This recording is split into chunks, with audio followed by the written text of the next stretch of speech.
Hi friends and welcome back to my channel, and if you're new here, hello. My name's George Agenbar and I'm a UK music producer. Today's video is a bit of a follow-on from last week's. I mentioned the multi-effects plugin called Phat FX, and I wanted to take this opportunity to talk about it in a bit more depth. But don't worry if you're not a Logic user. We're going to be talking about some general controls and effects modules that you're likely to find in other plugins too. So if you want to understand the plugin and the process a bit better, make sure you stay tuned and hit the subscribe button and notification bell for new videos every Wednesday. And things will never be the same when I hear your name since you kissed me in the rain. The Phat FX plugin is a multi-effects unit made up of a combination of effects modules, filters and modulators. There's even a dedicated section for mastering, which is really cool. It tends to be thought of as a replacement or an updated version of Logic's old plugin called Phat. It's designed for primary use on drums, bass, guitars and synths, but in reality it can be used on just about any signal type.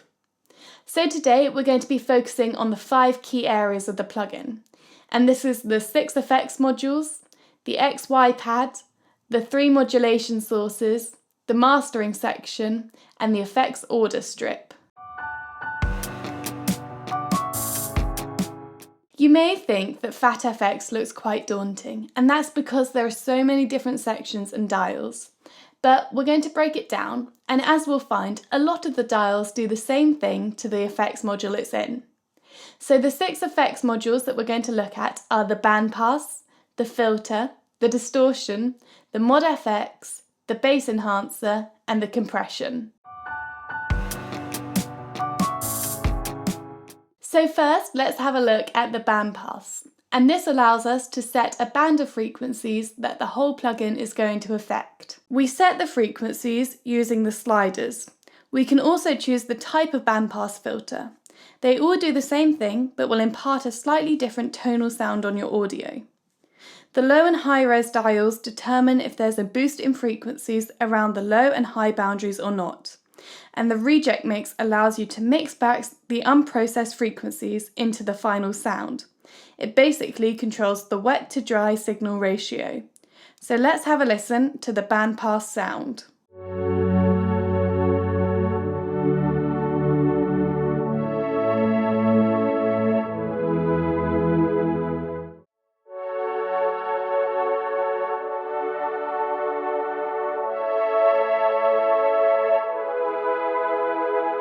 As you can hear, this has really isolated our chosen frequencies. The filter module gives you a choice of applying a filter to your audio. There are so many different choices of filters available to us, so I'll leave a link in the description explaining what each filter does to your track. The cutoff dial will be slightly different in each filter. For high and low pass filters, the cutoff dial will control the frequency that the filter cuts off at, but for the bandpass filters, it will control the central frequency of the band. The res dial will either boost or cut the frequencies around the cutoff frequency. The drive adds some overdrive to the filtered sound, and the mix allows you to combine the wet and dry signal.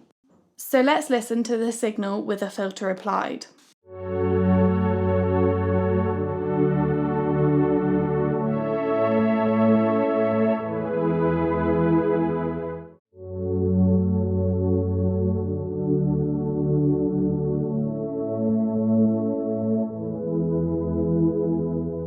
These filters can create some really cool effects on your audios and make some really interesting and unique sounds.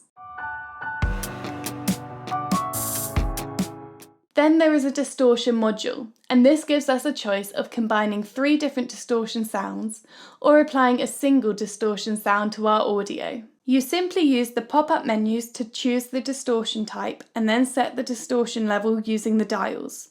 Let's listen to a distorted sound using this effects module.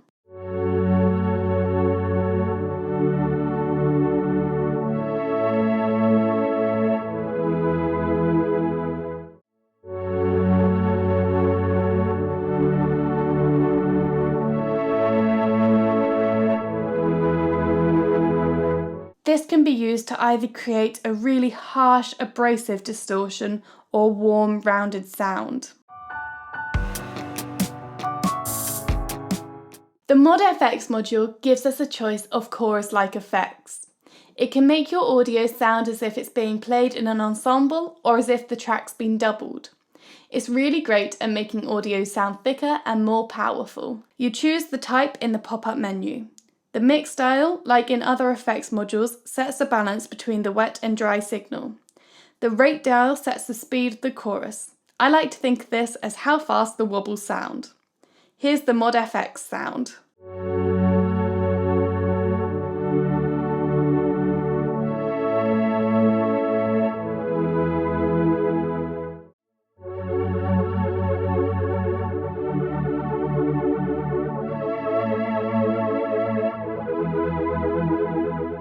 Again, this chorus type effect is really great at making your audio sound thick and powerful. Next, we have the bass enhancer.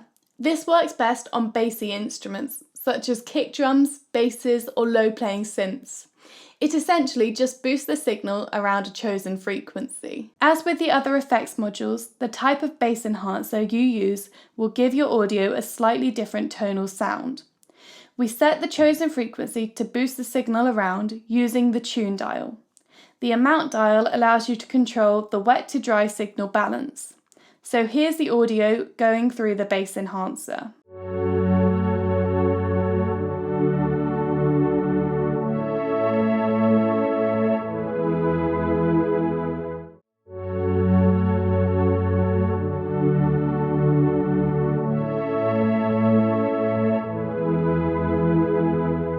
As you can hear, there's certainly been a boost in the signal around our chosen frequency here. The last effects module is a compressor. Now this is really simple and pared down compared to the dedicated compression plugins in Logic, but it can still achieve some good results. We can choose the type of compression unit using the pop-up menu. The amount sets the level of compression and release sets how quickly the compression turns off. Here's the track playing through the compressor.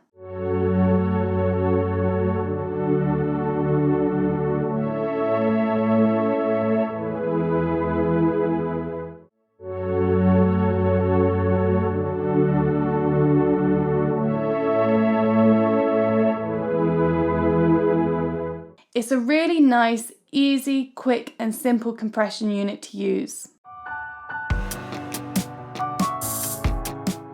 Next, let's have a look at the XY pad.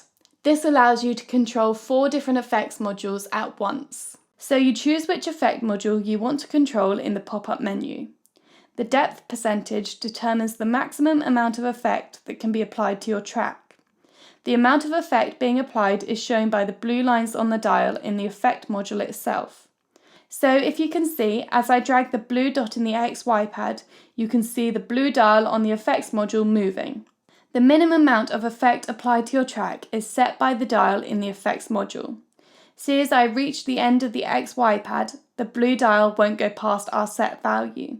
If you choose a negative depth percentage, the set value on the effects module dial will become the maximum amount of effect applied to your track, and as you move along the pad like so, the amount of effect on your track will decrease. Next we move on to the 3 modulation sources, and these are the envelope follower and the 2 LFO controls. I'm going to explain these in a way that I understand. I'm sure that there's a more technical, more detailed explanation for these controls, but this is how I found it easiest to grasp. To my mind, the envelope follower works in a way that is sort of similar to a compressor. When it detects a signal, it will apply a chosen effect to the signal. So you choose the effect in the pop-up menu. The depth dial sets the maximum amount of effect that will be applied. The attack dial sets how quickly the effect will kick in once the signal has been detected, and the release sets how fast the effect disappears. So here's how the envelope follower works when set to alter the distortion on the track.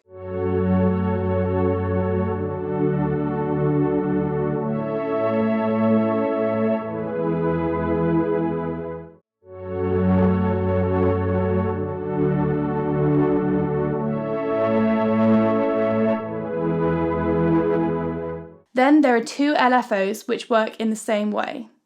LFO stands for low frequency oscillations.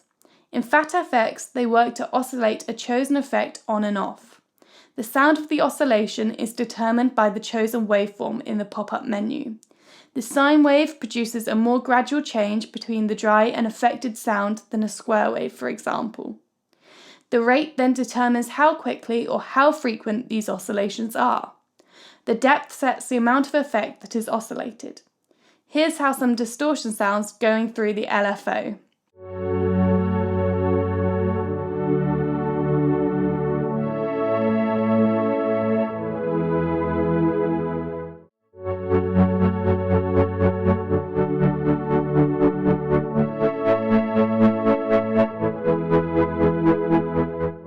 Again, this can be used to create a really interesting and unique sound to your track.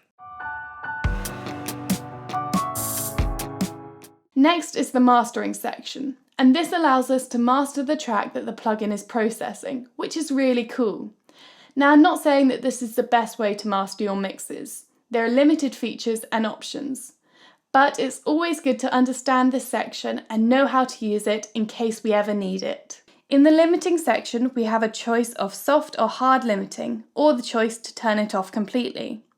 This will affect how the plugin treats the very loudest points of your audio. The input sets the overall input level of the plugin, and the output sets the overall output level of the plugin. The mix style allows you to set the wet to dry signal balance. So it is really quite a simplistic mastering tool, but it does do the job. Finally, we move on to the effects order strip, and you'll be glad to hear that this is possibly the most straightforward part of the plugin. It allows us to choose what order our effects are applied in, so we can control the signal flow of the plugin. All you have to do to change the order is click and drag one of the boxes at the bottom to where you'd like it. The active effects are shown in lit boxes, and the dim boxes are your inactive effects. And that's really all there is to the effects order strip. So that's a Phat FX plugin. Seems daunting at first, and there's certainly a lot to learn and a lot to experiment with. But breaking it down and getting used to one feature at a time makes this a lot easier. It is a really great plugin. It does a lot for what it is and can completely transform the sound of an instrument and create some really interesting tones and textures. Thank you so much for watching my video. I hope you found it useful and helpful.